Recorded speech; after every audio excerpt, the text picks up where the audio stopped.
And first cinema కాబట్టి ప్రస్తుతానికి adjust అయిపో, రిలీజ్ అయిపోయిన తర్వాత నేను కదా చాలామంది పొగుడతారు నిన్ను. So wishing you all the best for this. అన్నయ్యతో మూడో సినిమా. చాలామంది అడుగుతుంటారు మిరపకాయ తర్వాత ఎందుకు ఇన్ని రోజులు, ఇన్ని సంవత్సరాలు, ఎందుకు ఇంత టైం పట్టింది అన్నయ్యతో సినిమా తీయడానికి అని. I don't know. రేపొద్దున ప్రీ రిలీజ్ ఈవెంట్లో సినిమా గురించే మాట్లాడుకుంటాం కాబట్టి, ఇది ఇవాళ ఒక ఫ్రెండ్షిప్ డే, ఒక చిన్న ఎమోషనల్గా పీపుల్ మీడియా వాళ్ళు ఫంక్షన్ చేస్తున్నారు కాబట్టి I would like to tell. నా ఫస్ట్ సినిమా షాక్ ఫ్లాప్ అయిన తర్వాత ఫస్ట్ సినిమా ఇవ్వడమే చాలా గొప్ప. నేను జస్ట్ 2 సినిమాలు పనిచేసాను. అంటే వీడే అప్పటి నుంచి రవితేజ్ గారితో నా జర్నీ స్టార్ట్ అయింది. వీడే తర్వాత నా ఆటోగ్రాఫ్ తర్వాత షాక్ తర్వాత మళ్ళీ కొంతకాలానికి మిరపకాయ. అంటే నా లైఫ్లో ఒక 10-12 ఏళ్ళు కంటిన్యూగా రవితేజ్ గారు సెటిల్ అన్నాను 4 సినిమాలకి. ఆ సినిమాల మధ్య డిస్టెన్స్ ఉన్నా సరే మొత్తం నా లైఫ్లో major part, major cake of the portion I'm with him. Actually I'm with him అని చెప్పేకంటే he's with me. Actually is always with me. So ఎందుకు మిరపకాయ తర్వాత ఇప్పటికి అంత టైం పట్టిందంటే, నా షాక్ సినిమా ఫ్లాప్ అయిన తర్వాత మళ్ళీ పిలిచి మిరపకాయ ఇచ్చారు. మిరపకాయ హిట్ అయిపోయింది. హిట్ అయిపోయిన తర్వాత ఇది ఎలా ఉంటుందంటే, ఒక పెద్దన్న ఒక తమ్ముడికి బాగా చదివించి ఆడ ఒక జాబ్లో పెట్టిన తర్వాత మళ్ళీ ఆడి పద్దాకి ఇంటికి వెళ్ళి నాకు అది కావాలి ఇది కావాలి అడగకూడదు. నాకు ఒక దారి ఇస్తాడు, ఆ దారిలో నేను వెళ్ళిపోతున్నాను. మళ్ళీ వెళ్ళి అన్నయ్య నేను సినిమాకి మళ్ళీ సినిమా ఇవ్వు అంటే నాకు ఒక సక్సెస్ ఇచ్చి వదిలేసాడు నన్ను. ఇంకా నా లైఫ్ నేను చూసుకోవాలి అన్న ఒక చిన్న దాంతో తప్ప ఏ రోజు కూడా ఈ మిరపకాయ నుంచి మిస్టర్ బచ్చన్కి ఉన్న ఈ గ్యాప్లో మేము కలవని నెల లేదు, కలవని వెళ్ళని హాలిడే లేదు. సో ఎప్పుడు సినిమా గురించి మాట్లాడుకోవాలి. అంటే నేను చెప్పదలుచుకుంది ఏంటంటే, ఎక్కువ నస లేకుండా చెప్పాలంటే hour relation is beyond film. సినిమాకి అతీతమైంది మా రిలేషన్.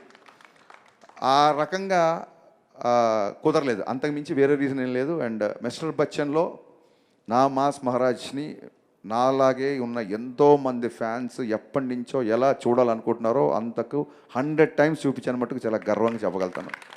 అది హ్యూమర్ అవ్వచ్చు, సాంగ్స్ అవ్వచ్చు, హీరోయిజం అవ్వచ్చు, ఎవ్రీవేర్ మీరు రవితేజ్ గారి నుంచి ఏమైతే ఎక్స్పెక్ట్ చేస్తారో అవి ఒక 100 రెట్లు ఎక్స్పెక్ట్ చేసండి. You will be satisfied. ఇది నేను రిలీజ్ 10 రోజుల ముందు చెప్తున్నాను. ఇది ఊరికే ఏదో సినిమా ఓపెనింగ్ గురించి చెప్పడం కాదు, సినిమా మొత్తం చూసి చెప్తున్న మాట ఇది. Thank you. ఇంతకంటే ఇంకేం చెప్పగలుగుతాను నేను మీకు. Thank you so much. Thanks a lot.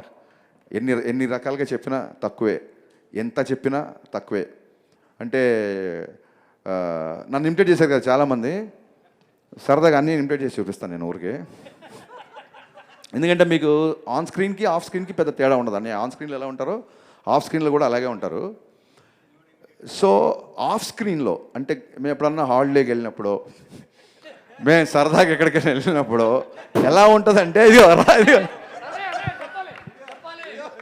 వినాలి అది. సో ఇదేంటంటే ఎలా ఉంటుందంటే, ఎంత నడక దగ్గర నుంచే అంటే ఎయిర్పోర్ట్కి ఇప్పుడు నేను మా చెరవి సుబ్బరాజు ఇలా మేము హాలిడేకి వెళ్తున్నప్పుడు అన్నయ్యతో, మేము ఎయిర్పోర్ట్కి ఆయన మాకంటే ముందే వస్తాడని తెలుసు, అయినా సరే మేము ఎయిర్పోర్ట్కి పరిగెత్తేసరికల్లా ఆయన ఆల్రెడీ లాంజ్లో కూర్చొని ఉంటారు. ఎయిర్పోర్ట్లో మనకు ఎలా ఉంటుంది, ఏమన్నా ఎయిర్పోర్ట్కి వెళ్ళగానే అక్కడ షాప్స్ ఏంటి అదేంటి కొంచెం ఫ్లైట్ టైం ఉంటే ఇలా చూసుకుంటూ ఇలా వెళ్తుంటాం కదా.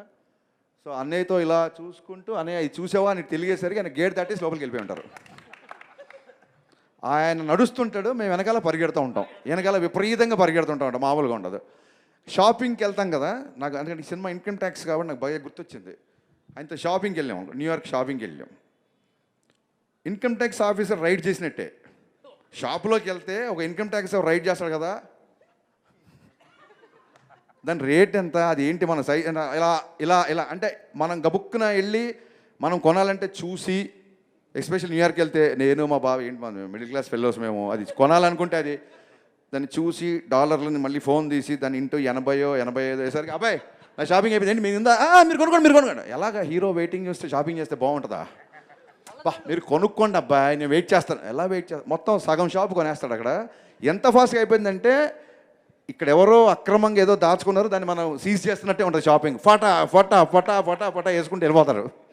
ఒకసారి ఏమైందంటే ఇలా షాప్కి వెళ్తే ఇంకా మా పరిస్థితి ఎలా ఉంటుందంటే, ఆయన షాపింగ్ చేస్తుంటే వెనకాల నేను మా చోటు ఇలాగ బ్యాగులు పట్టుకొని నడుచుకుంటూ వెళ్ళడమే. ఎందుకంటే ఆయన పట్టుకుంటాడు, ఆయన ఏదో మాతో మోపిస్తున్నది కాదు, విపరీతంగా ఉంటాయి. సో ఒక మనిషి పట్టలేనంత ఉంటాయి, పట్టుకొని వెళ్ళడమే. ఒకసారి ఒక షాప్ వాడు ఏంటి ఆయన వెనకాల ఎంతమంది తిరుగుతున్నారు, హూ ఈజ్ హీ అని అడిగాడు. ఇప్పుడు వాడికి అమెరికాలో మాస్ మహారాజ్ అని ఎలా చెప్తాను నేను? యునో టామ్ క్రూయిజ్ అంటే of course he's our Tom Cruise అన్నాను. ఆడికి అర్థం అవ్వాలని. సో ఇక్కడ వరకు బాగానే ఉంది. ఆడిని మళ్ళీ పెద్ద షాప్ కదా, ఆడిని ఎవరు అడిగారు, ఈడు you know Will Smith, he's our Will Smith అన్నాడు. వాళ్ళిద్దరు మాడుకుంటారు కదా, అదేంటంటే చచా కాదు ఆడి విల్ స్మిత్ అంటే కాదు ఇదంట వాళ్ళు కొట్టుకేసుకున్నారు. వాళ్ళు మా దగ్గరికి వచ్చారు, your friend is saying Will Smith and you're saying Tom Cruise, what is this అంటే మేము గబుక్కునా నిజంగా హీరోనా మేము వాళ్ళ మీద జోకులు వేస్తున్నామా అన్నట్టు వాళ్ళు ఫీల్ అయిపోయారు, పాపం హట్ అయిపోయారు. నేను అన్నాను ఇద్దరు కలిపితే ఆయన అని చెప్పాను. సైట్ సీయింగ్ అంటే బాగా ఇంట్రెస్ట్. అన్నయ్య సైట్ సీయింగ్ గురించి మనం ఖచ్చితంగా మాడుకోవాలి. నేను చెప్పాలి మేము ఒక మంచి అన్నయ్య మమ్మల్ని ఒక పెద్ద ఒక 46th floor 50th floor time స్క్వేర్లో టాప్ స్టార్ బిల్డింగ్లో కూర్చోబెట్టాడు. మాకేమో ఎప్పుడెప్పుడు కింద టైమ్ స్క్వేర్కి వెళ్ళి చూడాలా అని కోరిక. సైట్ సీయింగ్ అంటే ఒక కొత్త డెఫినేషన్ ఇచ్చాడు అన్నయ్య, అది మనం మీరు కూడా తెలుసుకోవాలి. సైట్ సీయింగ్ అంటే జస్ట్ సైడ్ నుంచి చూడడం అనమాట ఇలాగా, అది సైట్ సీయింగ్ కాదు, సైట్ సీయింగ్. కర్టెన్ తీయడం అద్భుతం అబ్బాయి ఈ దేశం అని మళ్ళీ కర్టెన్ వేసేయడం. మాకేమో కిందికి వెళ్ళాలి, అది మా మనసేమో టైమ్స్ గారికి వెళ్దాం, వాటి జరుగుతుంది మళ్ళీ కూర్చొని మసే కబుర్లు చెప్పి గబుక్కున ఒక రోజు డ్రింక్ ఉంటే ఉంటుంది ఉండదు, అది పెద్ద మ్యాండేటరీ కదా. మళ్ళీ ఏదైనా డిన్నర్ చేసుకుంటావు, ఎవ్రీ ఇయర్ రావాలి ఇక్కడికి అని మళ్ళీ డోరేజ్. ఆ కర్టెన్ తీయడం, అది చూడడం, మళ్ళీ వేయడం. మాకేమో కిందికి వెళ్ళి పబ్ హాపింగ్ చేయాలనో, అది చేయాలనో. అయితే అని అక్కడ ఒక 100-200 years ఓల్డ్ పబ్ ఏదో ఉందంట, లోపలంతా స్టోన్ స్ట్రక్చర్ ఉంటుందంట. నువ్వు చెప్పు బావా అన్నయ్య. ఇప్పుడు అతను హరీష్, నేను రవితేజ.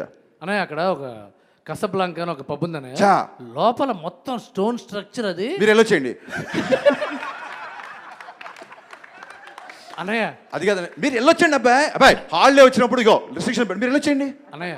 అక్కడ మీరు వెళ్ళొచ్చండి. అక్కడ ఒక షూటింగ్ ఉందన్నయ్య, రియల్ గన్స్ తో, రియల్ బుల్లెట్స్. ఏంటి మనం హాలీవుడ్ గన్స్ మీరు కాల్చి వచ్చేయండి. సో అన్నయ్యతో హాలిడే ఇలా ఉంటుంది. But had a great times.